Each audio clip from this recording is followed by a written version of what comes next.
السلام عليكم ورحمة الله تعالى وبركاته دمان أردد شرفت للسود هذا ما شاء الله وصل لابتي أن حلقا وحينوها يا عشان مهم وإنك عاونيو speaking كهذا اللغة الإنجليزية سو marka halka marka waxaan ku qaadan doonaa laba waxyaabood number 1 marka aad dhunsan tahay oo aad meel aad ka habaawdo jumlooyinka luqadda Ingiriisiga aad adeegsan karto si aad u tiraahdo meeshaas ee tilmaam iyo haddii qof uu ku dhaho meel ee tilmaam sida aad ku siin karto jihada saxda ah okay so insha Allah labadaba waa ka wada faa'iideysanayna si fiican insha Allah ila soco ardayda liidato insha Allah niyad jabina casharka haddii uu idinku dheeraado dhagahaas kaliya aad ka dhageysato iyo indhaha aad la raacayso wax badan baa ka faa'iideysa muuqaalkan waqti badan aan geliyay waxaan ka rajeyn doonaa in like tira badan muuqaalkan aad saartaan sina sheegre insha Allah hadduu Ilaahay yiraahdo good so waxaan baran doonaa asking for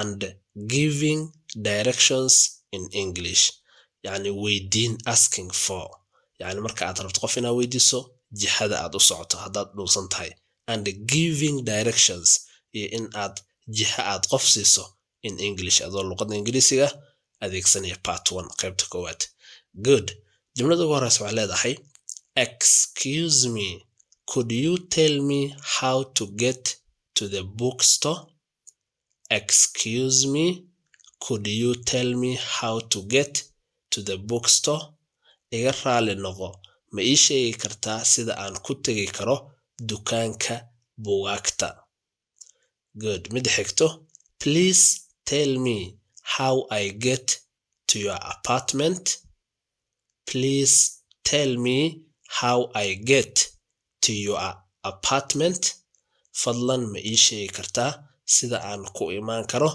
gurigaaga apartment waxaa la yiraahdaa guryaha kor u dhisan ayaa waxaa la yiraahdaa apartment good pardon me I am lost how do I get to the school pardon me I am lost how do I get to the school pardon me iga raali noqo I am lost waa dhunsanahay how do I get to the school sideen ku tagi karaa iskoolka yani jihada ee tilmaam waaye jawaabaha aad bixin karto gadaal ugu tagayna muuqaalka dhamaadkiisa okay mid xigto excuse me is there a hospital near here excuse me is there a hospital near here iga raali noqo ma jira isbitaal meeshan ka agdhow okay mid xigto what is the best way to the supermarket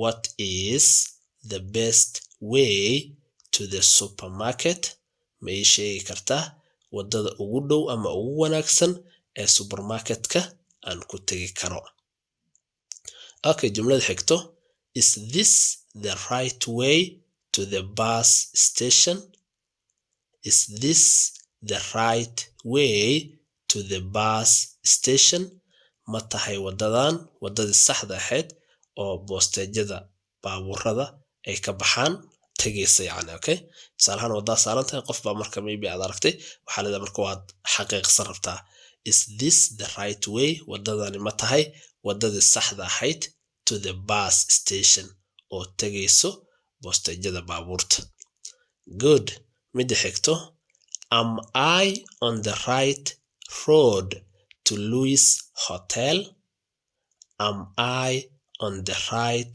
road to Louis Hotel okay ma ku taaganahay wadada saxda ahayd oo tagaysay Louis Hotel hotelka Louis la yiraahdo so marka inaad phrase-kana isticmaasho way wanaagsan tahay yani hadda meeshaad markaas ujeedad aad ku bedelanaysaa meeshan oo kale magaca aad u baahan tahay okay laakiin inaad san ku bilowdo aad bay wanaagsan tahay aad tiraahdo am I on the right road ma ku taaganahay wadadii saxda ahayd then markaas meesha u socotaad gadaal uga daraysaa good okay mid xigto what is the easiest way to get to the cinema from here what is the easiest way to get to the cinema from here waa maxay wadada ugu fudud oo lagu tagi karo shaleemada marka aad halkan aad joogto from here halkan markii laga bilaabo Okay, yeah, that's good. What is the easiest way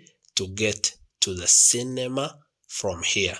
Waa maxay wadada ugu fudud oo shaleemada lagu tegi karo halkan marka aan ka baxo halkan markaan ka tago? Okay, qaybta xigta isla aragno. Midda xigto, could you help me please? I am looking for the bank. Could you help me please? I am looking for the bank. Fadlan ma i caawin kartaa? Waxaan goobayaa bangiga. Okay, good. Midda xigto, excuse me, do you know where the mosque is? Excuse me, do you know where the mosque is? Mosque waa masjidka. Excuse me, iga raali noqo. Do you know mataqaanaa where the mosque is? Halka uu masjidka ku yaalo. Okay, midda xigto, is this the right way to the stadium? Is this the right way to the stadium?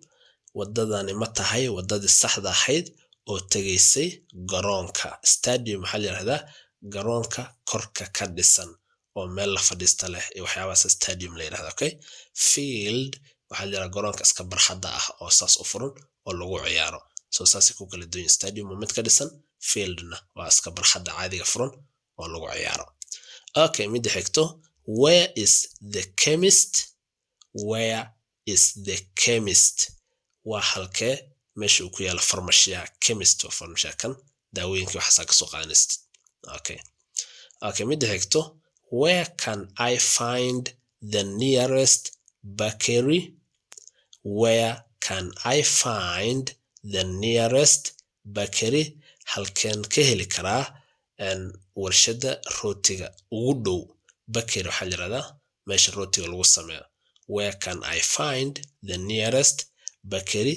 Halkeen ka heli karaa warshada rootiga ugu dhow. Good, fine. Midda xigto, is there a sports shop around here?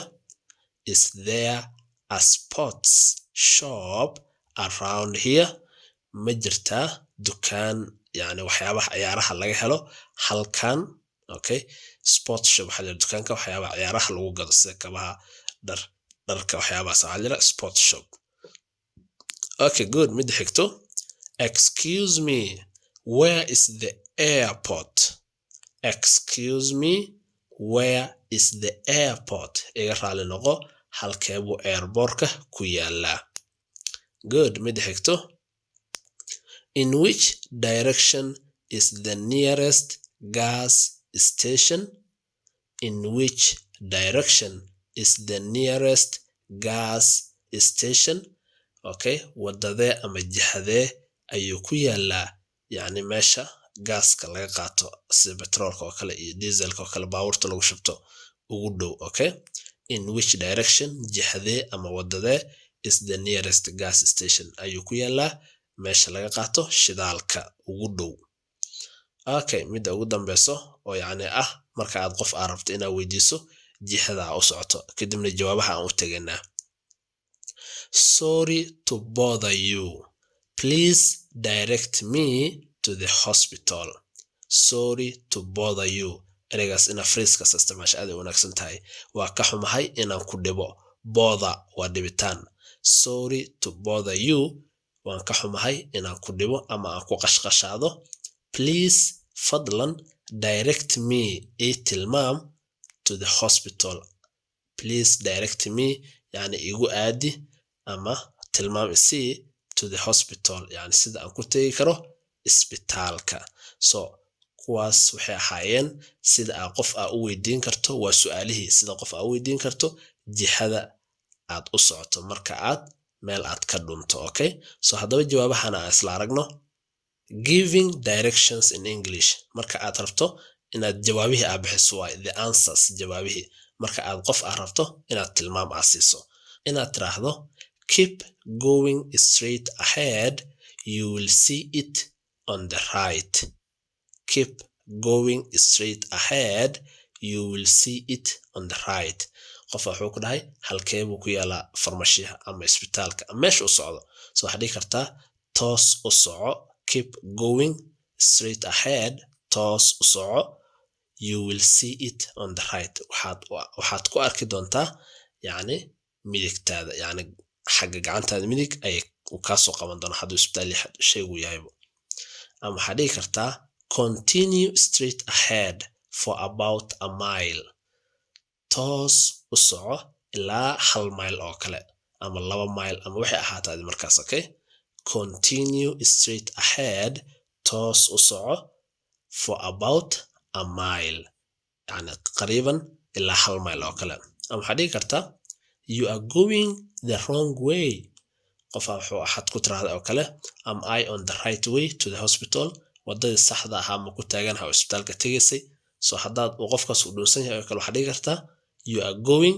the wrong way wada qaldan ayaad ku socotaa waa qaldan tahay waxaad dhihi kartaa it is this way ha wadadan ayuu ku yaalaa waa kan halkaan mari kartaa it is this way ama waxaad dhihi kartaa turn on your left bidix u leexo okay turn on your left bidix u leexo ama waxaad dhihi kartaa go along this building go along this building okay dhismadan garab soco salaan waxaad dhihi kartaa go along this building then turn on your right kadibna midig u leexo okay yaa tilmaamta yani qofka markaa rabta inaad siisid jawaabihii waayo ama waxaad dhihi kartaa turn back gadaal u laabo yani meeshuu soo dhaafay oo kale the bank is on the 5th street turn back gadaal u laabo the bankiga is on the 5th street wuxuu ku yaalaa wadada 5th 5th street waxa laga yaabaa qofkaas in wadada 8th street oo kale inuu jooga laga yaabo sababta waxaa leedahay turn back gadaal u laabo bankiga waa soo dhaaftay wadada 5th ayuu ku yaalaa ama waxaad dhihi kartaa cross the main road waxaa goysaa wadada weyn the hospital is on your right isbitaalka gacantaada midig ayuu kaa qabanayaa cross the main road waxaa goysaa wadada weyn the hospital is on your right isbitaalka wuxuu ku yaalaa ama uu kaa soo qabanayaa midigtaada so kuwan marka waa jawaabihii kuwii horena waa su'aalihii so marka aan xifdino insha Allah hadduu ilaahay raado sidooda haddaa u xifdisid wax badan ayaa luqadaada iska bedeli doona hadduu ilaahay raado waxaan rajaynayaa sidoo kale dhawaaqa si fiican inaad ii dhuuxisay oo aad si heer sare ah aad ila socotay hadduu ilaahay raado muuqaalkan waqti badan aan geliyay waxaan ka codsanayaa please like ta ina u badisaan siina sheegaysaan meel walba ku sheegaysaan 100,000 wax yar ayaa inoogu dhiman insha Allah intaasna inoo buuxiya 10 aad iyo aad u tiro badan ayaa soo socda hadduu ilaahay raado grammar haddii ahaadaan markaan 100,000 gaaro barnaamij wanaagsan ayaan soo gudbin doonaa sidoo kale live-ka YouTube-ka ahaa baan soo celin doonaa oo habeenkii aan soo gali jirnay asagana hala soo xaadiro oo aan ka faa'iideysano luqadda Ingiriisiga waxaan rabnaa sanadkan inaan dhinacaas kale aan uga baxno insha Allah wax badan in aan baranaa rabno insha Allah hadduu ilaahay raado soo dhawaada dhamaantiin